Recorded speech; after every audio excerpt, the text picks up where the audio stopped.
یا رسول اللہ مدد، یا علی مدد کہنا کیسا؟ لوگ کہتے ہیں غیر اللہ کو پکارنا شرک ہے، رہنمائی فرما دیں۔ ہمارے نزدیک یا رسول اللہ مدد اور یا علی مدد کہنے میں کوئی حرج نہیں ہے، اور ہمارا عقیدہ یہ ہوتا ہے کہ انبیاء اور اولیاء اللہ کی عطا سے مدد کرتے ہیں۔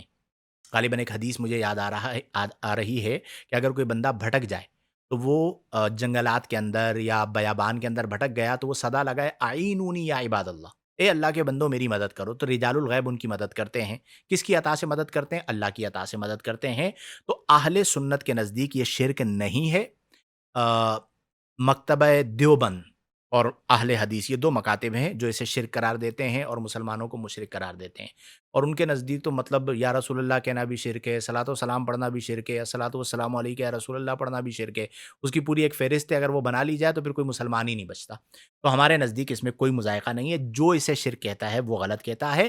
کوئی بھی نبی یا ولی کو اللہ کی ذات و صفات میں شریک نہیں مانتا، سمجھنا چاہیے اس بات کو، بلکہ وہ یہ مانتا ہے کہ اللہ کے محبوب و مقرب بندے ہیں اور اللہ کی عطا سے مدد کرنے پر قدرت رکھتے ہیں۔ تو ان کے پاس جو امداد کی طاقت ہے وہ اللہ کی طرف سے ہے، عطائی ہے، اور اللہ تعالیٰ کی ذاتی ہے۔ تو یہ بڑا فرق ملحوظ نگاہ رکھنا چاہیے۔